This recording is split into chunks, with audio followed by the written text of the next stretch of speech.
నమస్తే. సాగుబడికి స్వాగతం. మనం బాగుండాలి అంటే ముందుగాల భూమి బాగుండాలి. అప్పుడే భూమి మీద ఉన్న జీవరాశి బాగుంటుంది.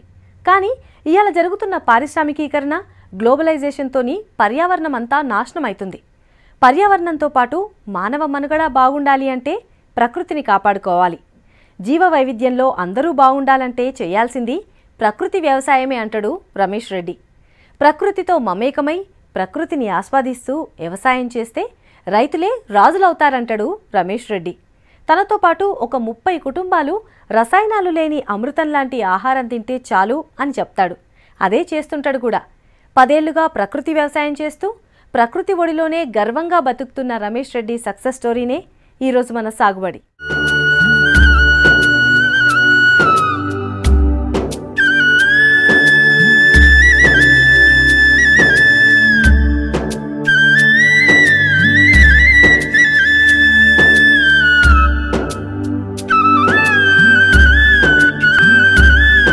యాభై ఏండ్ల క్రితం నాటి హరిత విప్లవం వ్యవసాయానికి ఎంత మేలు చేసిందో అంతకు 10 నష్టం కూడా చేసింది. హరిత విప్లవం వల్ల భూమంతా రసాయనాలతో నిండిపోయింది. రసాయనిక ఎరువుల వాడకంలో అప్పులు పెరిగి అన్నదాత వెన్ను విరిగింది. దానికి ప్రత్యామ్నాయమే ప్రకృతి వ్యవసాయం. హరిత విప్లపు విష రసాయనాల నుండి భూమిని కాపాడి ఆరోగ్యాన్ని కాపాడుకోవడానికి మొదలైన విప్లవమే ప్రకృతి వ్యవసాయం. ఆ విప్లవంలో భాగమై 10 ఏళ్లుగా కలుషితం లేని అమృతం లాంటి ఆహారాన్ని పండిస్తున్న రైతు రమేష్ రెడ్డి. పర్యావరణాన్ని, జీవ వైవిధ్యాన్ని కాపాడుతూ రోల్ మోడల్గా నిలుస్తున్న రైతు బిడ్డ రమేష్ రెడ్డి.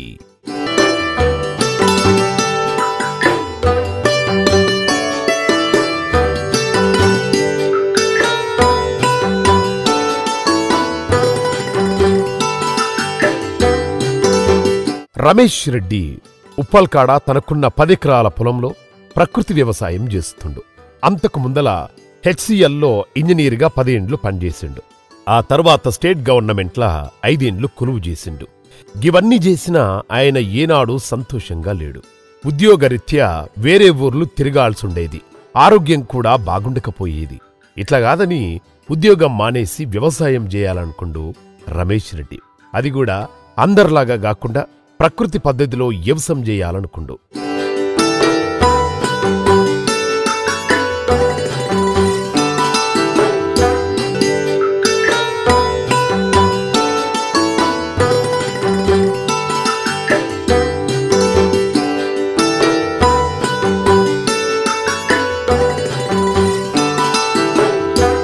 వ్యవసాయం చేయాలగాని అందరూ చేస్తున్న పద్ధతిలో చేయొద్దనుకుండు. అందుకోసం ప్రకృతి వ్యవసాయాన్ని ఎంచుకుండు రమేష్ రెడ్డి. కాని ఆయన పొలం మొత్తం రాళ్ళు, రప్పలతో, గుట్టలతో నిండి ఉంది. అంతకుముందు మంచిగా పండే భూమే, మంచి పంటలే పండేటి. కాని కొద్ది రోజులు భూమి పడావుపడడంతోటి పనికి రాకుండా పోయింది. దాన్ని మొత్తం సాఫ్ చేసి వ్యవసాయానికి అనుకూలంగా ఉండేటట్టు భూమిని రెడీ చేసుకుంటూ రమేష్ రెడ్డి. నా పేరు రమేష్ రెడ్డి అండి. మాది కాచవాన్ సింగారం. ఇక్కడ నేను చదువుకున్నది ఇంజనీరింగు. నాకు వ్యవసాయం అన్నా, ప్రకృతి అన్నా చాలా ఇష్టము. మేము దీన్ని కొన్ని రోజులు మధ్యలో వదిలేసాము. మళ్ళీ ఒక 15 సంవత్సరాల నుంచి నేను ఇక్కడికి మళ్ళీ వచ్చాను. రాకముందుకు నేను హెచ్ఏఎల్లో 10 సంవత్సరాలు సుమారుగా, తర్వాత స్టేట్ గవర్నమెంట్లో ఒక 5 సంవత్సరాలు ఉద్యోగం చేశాను. చేసి తర్వాత ఇక్కడికి వచ్చి డైరీ ఫాము, తర్వాత ఈ సేంద్రియ వ్యవసాయం స్టార్ట్ చేశాను. బాగుంది. అంటే కూరగాయలు, పండ్లు ఇప్పటికి పండిస్తున్నాము. గుట్టలుగా ఉన్న భూమిల్నే బొప్పాయి, మామిడి, దానిమ్మ, జామలాంటి అనేక రకాల మొక్కల్ని పెట్టిండు. వీటి మధ్య అంతర్ పంటలుగా పుచ్చ, దోస పంటలు వేసిండు. బొప్పాయి ఎండాకాలంలోనే మంచిగా పెరుగుతుంది. వానకాలం వచ్చే టైంకి కాపుగాస్తది. వీటికి డ్రిప్స్ తోటి నీళ్లనందిస్తుండు. 3-4 నెలల్లో బొప్పాయి కాతకొస్తుంది. ఎంత రాళ్ల భూమైనా సేంద్రియ పద్ధతిలో వ్యవసాయం చేస్తే చుట్టూ మొదట్ల మట్టి మెత్తగా ఉంటుంది. ప్రస్తుతం ఇక్కడున్న ఈ ఫామ్లో మేము ఎక్కువ పప్పాయ, తర్వాత వాటర్ మిలను, పుచ్చ, తర్వాత దోస, మళ్ళా కొన్ని పండ్ల చెట్లు, మామిడి, దానిమ్మ ఇవన్నీ వేసాము. కొన్ని కూరగాయలు కూడా వేసాము. మిరప, తర్వాత టొమాటో, వంకాయ ఇవన్నీ ఇప్పుడు ఇక్కడ పండిస్తున్నాము. ఈ పర్టికులర్ ఈ ల్యాండ్లో మాకు పప్పాయ చాలా బాగా వస్తుంది. ఎందుకంటే దానికి వాటరు ఎక్కువ నిల్వ ఉండకూడదు, ఇమీడియట్గా భూమి తీసుకుంటుంది, చాలా హెల్దీగా వస్తుంది, మన టేస్ట్ కూడా బాగుంటుంది. ఇక్కడ మేము ఇప్పటివరకు అయితే ఈ కూరగాయలు చేస్తున్నాము.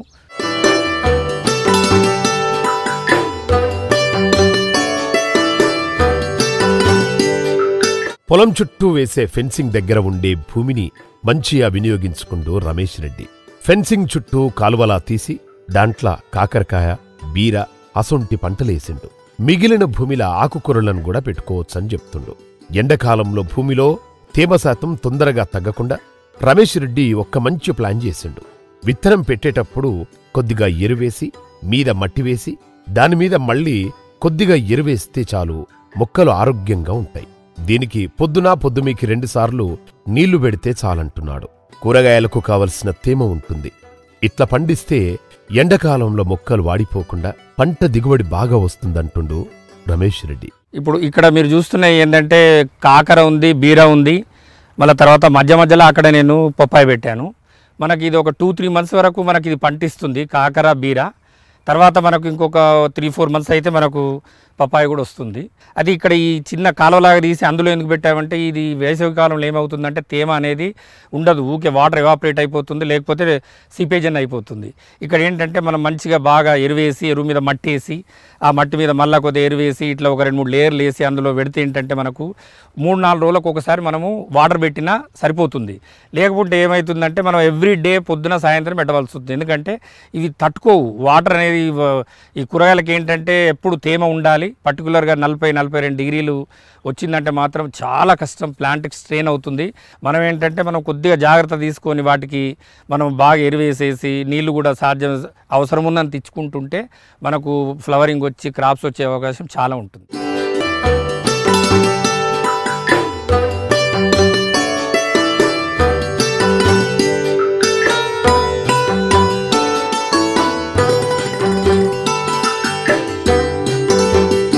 అడవిలో పెరిగే మొక్కల్ని ఎవ్వరూ పెంచరు, కానీ అవి ఆరోగ్యంగా పెరుగుతాయి. ఇదే పద్ధతిని తన పొలంలో ప్రవేశపెట్టిండు రమేష్ రెడ్డి. తనకున్న పొలంలా సహజంగా పెరిగే మొక్కల్ని అట్లనే ఉంచి వాట్నుంచే పంటను తీస్తుండు. మామిడి, సపోటా, కరివేపాకు లాంటి చెట్లను అదే పద్ధతిలో పెంచుతుండు. అంతరించిపోతున్న జీవ వైవిధ్యాన్ని కాపాడాలంటే ఎక్కువగా చెట్లను పెంచాలి. చిట్టడివి లాంటి చెట్లను అభివృద్ధి చేయాలంటాడు రమేష్. దానికి తానే ఒక మంచి ఉదాహరణ అని చెబుతుండు. తన పొలంలో సహజంగా పెరిగిన చెట్లను కొట్టేయకుండా అలానే ఉంచుతుండు. మధ్యల కరివేపాకులాంటి 1-2 చెట్లు పెట్టిండు. అదే ఇప్పుడు ఒక అడవిలా మారింది. ఎండాకాలంలో కరివేపాకు మంచిగా దిగుబడి వస్తుంది. దాంతోటి మిగతా చెట్లు ఎండిపోయినా వాటి నడుమ కరివేపాకు పచ్చటి అడవిలా మారింది. ఎప్పుడైతే మనము ఈ జీవ వైద్యం కోల్పోతున్నామని ప్రపంచం మొత్తుకుంటుంది, కానీ దానికి మనం చేయవలసింది ఏంటంటే ప్రధాన కర్తవ్యం చెట్లు పెట్టడం. చెట్లు పెడితే ఇక ఆటోమేటిక్గా ఆ చెట్టు కింద ఇంకో చెట్టు అట్లా వనం అనేది అభివృద్ధి చెందుతుంది. దాంతో మళ్ళీ జీవ వైవిధ్యం అనేది మళ్ళీ తనకు తాను ఏర్పరచుకుంటుంది. ఇది ఖచ్చితంగా సత్యం. ఇది దానికి నేను చూపిస్తున్నాను మీకు. అందరు వ్యవసాయదారులు ఏం చేస్తారు, అంత కొట్టేయాలి, చెట్టు ఉంటే పంట పండదు, మాకు లాస్ అవుతుంది, మేము ఇంత కష్టపడుతున్నాం అని అంటారు. ఇప్పుడు మామిడి పంటల వాళ్ళు మనకు ఎండాకాలంలో వచ్చే ఈ హేల్ స్టామ్ ఉంటుంది కదా, వడగళ్ళ వాళ్ళని వచ్చినప్పుడు మా కాయ అంతా రాలిపోయింది అంటారు. వాళ్ళు చేయవలసింది ఏంటంటే మనకు దక్షిణాన కానీ పడమర కానీ పెద్ద పెద్ద చెట్లు గోడలాగా పెట్టుకున్నప్పుడు గాలి వచ్చినా కానీ అది ఆపుతుంది. అది దానివల్ల ఏమవుతుంది, మనకు చెట్లకు కాయలు రాలిపోకుంటుంటాయి. రెండోది తేమ అనేది ఎప్పటికుంటుంది. మనకు నెక్స్ట్ సమ్మర్ టు వేసవి నుంచి వర్షాకాలంకు షిఫ్ట్ అయ్యేటప్పుడు వేడి గాలులు వస్తాయి. మనకు ఆ వేడి గాలి వచ్చినప్పుడు మన తేమను మొత్తం తీసుకుపోతుంది ఏది గాలి. సో దాన్ని మనం ఆపాలంటే మనకు హద్దులలో మనకు పెద్ద పెద్ద చెట్లు పెడితే ఆ తేమను కూడా మనకు అది బాగా ఆపుతుంది. దాంతోపాటుగా సహజంగా ఎన్నో రకాల చెట్లను పెంచుతుండు రమేష్. సపోటా, మామిడి, వేపలాంటి అనేక రకాలైన చెట్లు ఆయన పొలంలో పెరుగుతున్నాయి. ఇలా రకరకాల చెట్లు ఉండుతోటి మిత్రపురుగులే తప్ప పంటకు శత్రుపురుగులు రావు. వ్యవసాయాన్ని సరిగా చేస్తే మన భూమిలోనే మనకు కావలసినన్ని దొరుకుతాయి. వాటిని ఉపయోగించుకుని వ్యవసాయం చేస్తే రైతుకు మంచి లాభాలు కూడా వస్తాయి.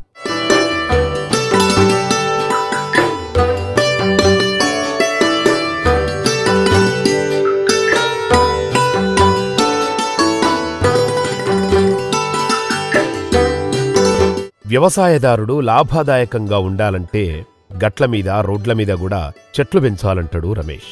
దీంతోటి గాలి దుమారాలు వచ్చినప్పుడు మన పంట నష్టపోకుండా ఉండేటందుకు ఈ చెట్లు బాగా ఉపయోగపడతాయి.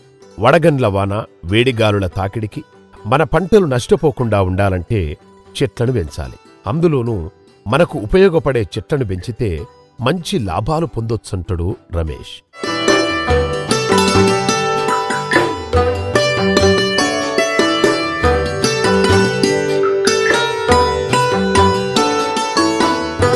రమేష్ రెడ్డి జామ, మామిడి, పొప్పాయ అసొంటి చెట్లనే కాదు, బీర, వంకాయ, బెండకాయ లాంటి కూరగాయల్ని కూడా పెంచుతుండు. 2 గుట్టల మధ్య ఉన్న భూమిని సరైన పద్ధతిలో ఉపయోగించుకుని వాటిలోనే కూరగాయలు పండిస్తుండు.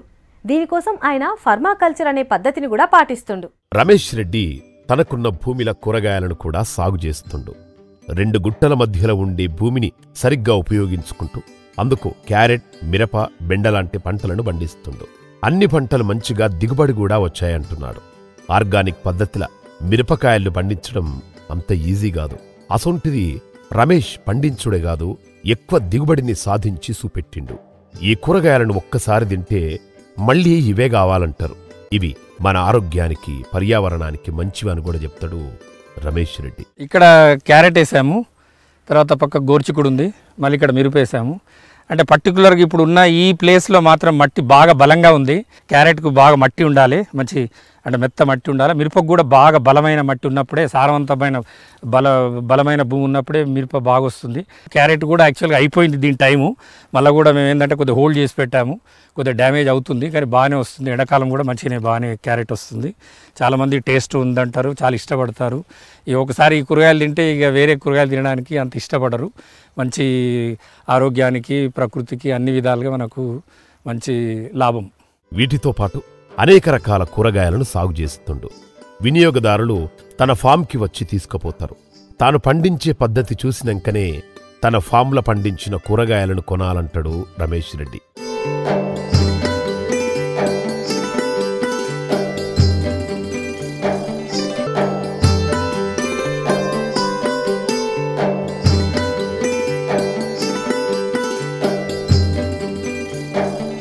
రమేష్ రెడ్డి చేసేది శాశ్వత వ్యవసాయం.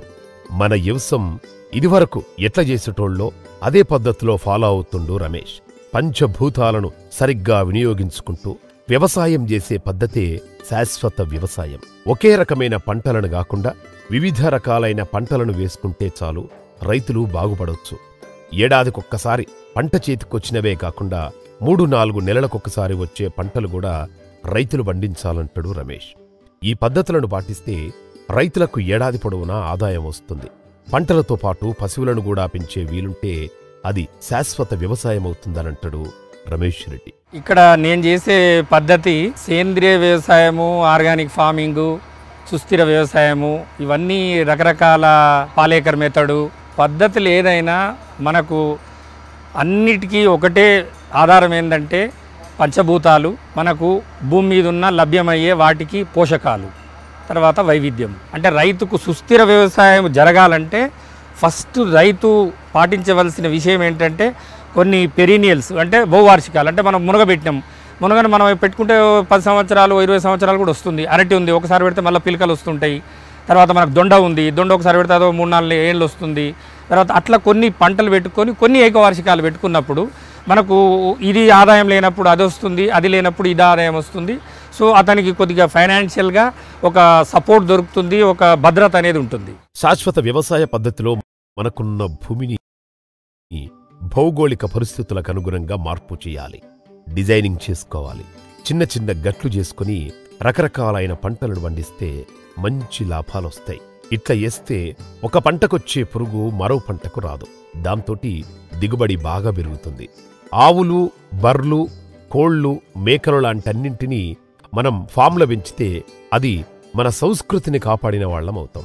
ఇట్లా చేస్తే ముందు తరాలకు మన వ్యవసాయాన్ని అందించిన వాళ్ళమవుతాం. ఎనిమల్ ఇంటిగ్రేషన్ అంటే మనకు ఆవులు కానీ, మేకలు కానీ, లేదా కోళ్ళు కానీ, గొర్రెలు కానీ, ఇట్లా మనకు ఏది అనుకూలంగా అంటే వాళ్లకు పెట్టుబడి కానీ, వాటికి ఇచ్చే ఆహారం కానీ, వాటిని పెట్టుకోవడానికి ఉన్న ప్లేస్ కానీ, ఇవన్నీ ఎప్పుడైతే అవకాశాలు ఉన్నప్పుడు ఏది మనం ఇటు పశువులు, ఇటు పంటలు, ఇటు తోటలు ఎప్పుడైతే అన్నిటిని మనము ఒక సమీకృతంగా మనం పెంచుతామో అప్పుడు సుస్థిర వ్యవసాయానికి అవకాశం ఎక్కువ ఉంటుంది. ముఖ్యంగా ఏంటంటే మన ఉన్న భూమి యొక్క ల్యాండ్స్కేప్ అంటే భౌగోళిక పరిస్థితులకు అనుగుణంగా మనము రూపకల్పన చేయాలి. మనము ఈ పర్మాకల్చర్లో కూడా ఏమవుతుందంటే మనకు ఎంత ఉంది, 5 ఎకరాలు ఉంది, 10 ఎకరాలు ఉంది, మనకు ఆ బౌండరీస్ కూడా క్లియర్గా చేసుకొని వాటికి మనం ఫెన్సింగ్ పెట్టుకొని ఫెన్సింగ్ దగ్గరకు వచ్చే రకరకాల చెట్లు మనకు పండ్లు వస్తాయి, ఔషధ మొక్కలు వస్తాయి, మళ్ళీ మనకు ఈ బయోమాస్ వస్తుంది, కర్పద పదార్థం. అట్లా మనం డిజైన్ చేసుకుంటూ పోతుంటే ఏమవుతుంటుందంటే మనకు ఒక 2-3 ఇయర్స్లో మనకు ఒక చిన్న యూనిట్లనే మనకి ఇవన్నీ ఇప్పుడు మేకలు ఉంటే వాటి మాంసం వస్తుంది, కోళ్ళు గుడ్లు వస్తాయి, పిల్లలు వస్తాయి, బర్రెలు ఆవులు ఉంటే పాలు వస్తాయి, వాటి వ్యర్థ పదార్థము ఎరువులు వస్తుంది. ఇవన్నింటిని ఎప్పుడైతే మనము కలుపుకుంటామో అప్పుడు సుస్థిర వ్యవసాయానికి అవకాశాలు ఎక్కువ.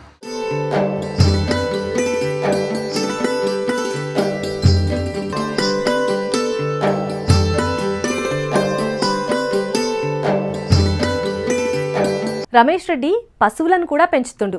ఆవులతో పాటు ముర్రజాతి బర్రెలని కూడా పెంచుతుండు.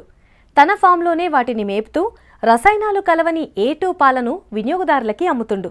ఆవులతోటి వచ్చే వ్యర్థాలతో జీవామృతం తయారు చేసి పొలానికి పారిస్తుండు. ఆవుల కోసం ప్రత్యేకంగా గడ్డిని కూడా పెంచుతుండు. రమేష్ రెడ్డి పశు సంపద కూడా అభివృద్ధి చేస్తుండు. ఆయన దగ్గర 2 గిర్జాతి ఆవులున్నాయి, 1 ఒంగోలు జాతి ఆవుంది, 3 ముర్రజాతి బర్రెలున్నాయి. వినియోగదారులు స్వయంగా తన ఫామ్కి వచ్చి పాలను తీసుకుపోతారు. ఆవులతోటి వచ్చే వ్యర్థాలతో జీవామృతం తయారు చేసి పంటలను పండిస్తుండు రమేష్ రెడ్డి. ఇక్కడ మనకు చూస్తే ఒక 2 గిర్రావులు ఉన్నాయి, 1 ఒంగోలు ఉంది, ముర్రజాతి గేదెలు ఉన్నాయి, 3 ఉన్నాయి. ఇవి పాలు ఆల్మోస్ట్ మనకు సేంద్రియంగా వాటికి ఆహారం ఇచ్చి మిల్క్ కూడా మేము ఇక్కడే అంటే ఏది అమ్మినా ఇక్కడే వచ్చి తీసుకెళ్తారు. చాలా బాగుంటుంది టేస్ట్ కానీ ఏదైనా కానీ. వీటికి ఇచ్చే ఆహారం కూడా ఈ మల్టీకట్ జొన్న సొప్ప కానీ, కోఫోర్ కానీ, తర్వాత పారాగ్రాస్ కానీ, మునగ కానీ ఇటువంటివన్నీ ఇక్కడే వండించి ఇక్కడే ఇవ్వడం వల్ల మనకి ఏంటంటే ఖర్చు తగ్గుతుంది, మనకు ఆదాయం అనేది కొద్దిగా పెరిగే అవకాశం ఎక్కువ ఉంటుంది. చాలా ఇక్కడికే వచ్చి తీసుకుపోతారు కాబట్టి వాళ్ళ కళ్ళం కొట్ట అన్ని తీసేటప్పుడు కానీ వేసేటప్పుడు కానీ వాళ్ళకు అన్నీ చూస్తారు కాబట్టి వాళ్ళకు పూర్తి నమ్మకము వాటి మీద వాళ్ళకి అవగాహన వస్తుంది. కాబట్టి ఒక 5 రూపాయలు 10 రూపాయలు మేము ఎక్కువ పెట్టినా కానీ వాళ్ళు ఆనందంగా ఇవ్వడానికి సిద్ధంగా ఉన్నారు. వీటితోటి వచ్చే మనకు పేడ కానీ వాటి మూత్రం కానీ మనకు పంటలకు వాడుకోవడానికి చాలా అవకాశం. ఆర్గానిక్ పద్ధతిలో గడ్డిని పెంచి ఈ ఆవులకు వేస్తుండు. దీనికోసం మల్టీకట్ సొప్ప, కోఫోర్ రకం గడ్డి మొక్కలను పశువుల కోసం పెంచుతుండు. ఆవులతోటి వచ్చే వ్యర్థాలతోటి జీవామృతం, వర్మీ కంపోస్టు లాంటివి పంటలకు ఉపయోగపడేటివి మనమే తయారు చేసుకోవచ్చు. దీంతోటి రసాయన ఎరువులకు పెట్టుబడి పెట్టాల్సిన అవసరం లేదంటాడు రమేష్.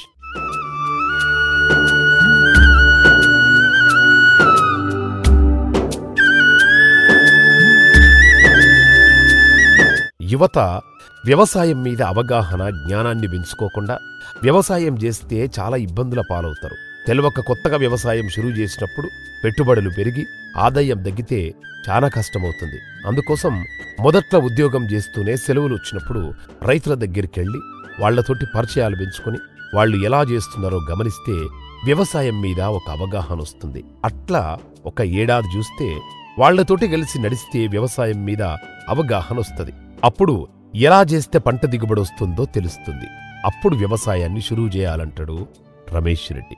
అవగాహన, ఆ జ్ఞానాన్ని మనము తెలుసుకోకుండా వ్యవసాయం చేయడం అనేది చాలా ప్రమాదం నన్ను అడిగితే. ఎలా అంటే ఇప్పుడు మనం ఒకటి దునిపిస్తాము, లేకపోతే మనమే దున్నుతాము, దానికి గంట ట్రాక్టర్ కానీ లేకపోతే ఎద్దులకు కానీ ఏదైనా కానీ మనకు ఖర్చు అనేది అవుతుంది. మనకు అవుట్పుట్ రావాలంటే దాని మీద పూర్తి అవగాహన అనేది చాలా ఇంపార్టెంట్. చాలామంది నాతో వస్తే అంటుంటారు మేము వ్యవసాయం చేస్తామంటారు. నేను వాళ్ళకి ఇచ్చేది ఏంటంటే మీరు డైరెక్ట్ వ్యవసాయం చేయకండి. మీకు దగ్గరున్న రైతు దగ్గరికి సాటర్డే సండే పోయి అతని దగ్గరికి పోయి అతనితో పరిచయం చేసుకొని అక్కడే ఉండి 2 days అక్కడే తిని వాళ్ళు చేసే కార్యక్రమాలు, వాళ్ళు ఏం పండిస్తుండ్రో ఆ ప్రాక్టీసెస్, ఆ విధానాలు వీళ్ళు తెలుసుకొని అట్లా ఒక 6 months 1 year చేసిన తర్వాత వాళ్ళకి పూర్తి అవగాహన వస్తుంది. యువత ఇవన్నీ నేర్చుకొని చేస్తే మాత్రం చాలా బ్రహ్మాండంగా ఉంటుంది. రైతులు పండించిన పంటలను నిల్వ చేయడమే చాలా కష్టం. దానికోసం కొత్తగా ఏదైనా ఆలోచనలు చేయాలంటాడు రమేష్ రెడ్డి. ప్రస్తుతం జరుగుతున్న పారిశ్రామికీకరణలో భాగంగా అందులో తయారు చేసిన వస్తువులను మాత్రమే మనం వినియోగించుకుంటాం. కానీ తినే తిండి మాత్రం భూమిలో నుంచే రావాలి. దానికోసం వ్యవసాయం చెయ్యాలి. మనం వ్యవసాయాన్ని కాపాడుకోవాలి. 10 మంది రైతులు కలిసి ఒక కమిటీ, ఒక గ్రూప్గా ఏర్పడాలి.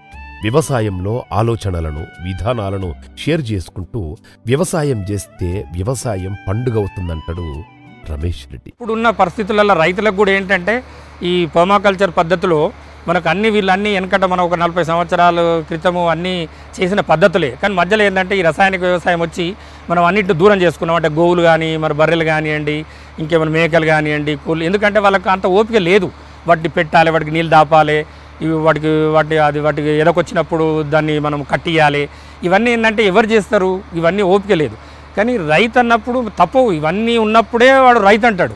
నేను ఏది చేయను, నేను అని కొనుక్కొని తింటే రైతు కాడు. ఇప్పుడు మేజర్గా సాయిల్ ఫెర్టిలిటీ పెరగాలి అంటే, భూమి యొక్క సారం పెరగాలంటే వాళ్ళ దగ్గర ఖచ్చితంగా ఆవులు, బర్రెలు, మేకలు, కోళ్ళు ఏవన్నీ ఉండాలి. ఎందుకంటే మనకు ప్రకృతి ఇచ్చిన వరాలలో ఏంటంటే ఓవర్ నైట్ మనకు అంటే ఇప్పుడు సాయంత్రంది తెల్లవారుజామున వరకు మనకి ఎరువు కావాలంటే ఓన్లీ మనకు పశువులే, ఇంకా వేరే టెక్నాలజీ ఏది లేదు.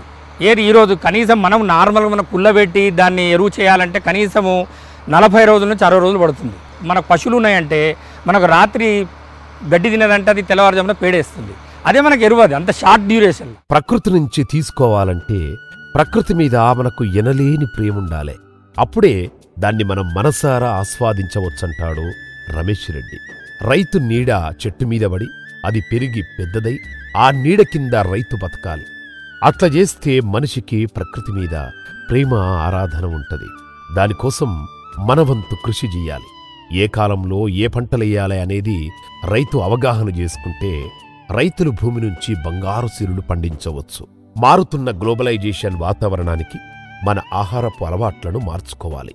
తన ఫామ్లో పండించిన పంటలు 25 నుంచి 30 కుటుంబాలకు అందిస్తున్నాను. పండించినందుకు నేను చాలా ఆనందంగా ఉన్నాను.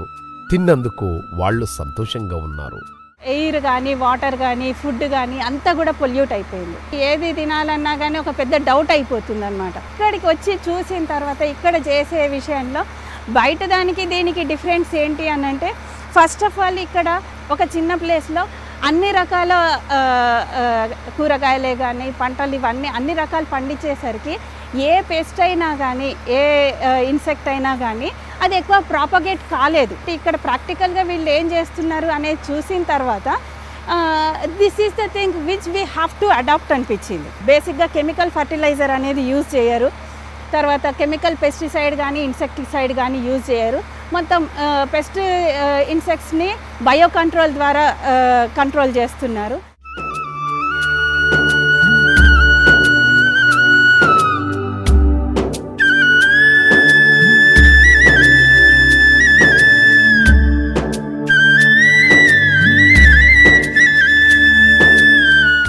ప్రకృతి వ్యవసాయం చేయాలంటే కావాల్సింది ఓపిక.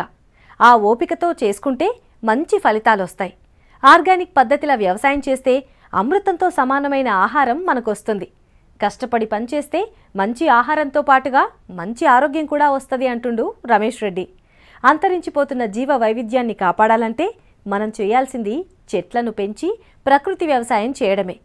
ఈ పద్ధతిలో వ్యవసాయం చేస్తే ఖర్చుకు తగ్గ ఆదాయం వస్తుంది. లాభం లేకున్నా ఆదాయం మాత్రం ఏడాది పొడుగునా ఉంటదంటున్నాడు రమేష్ రెడ్డి.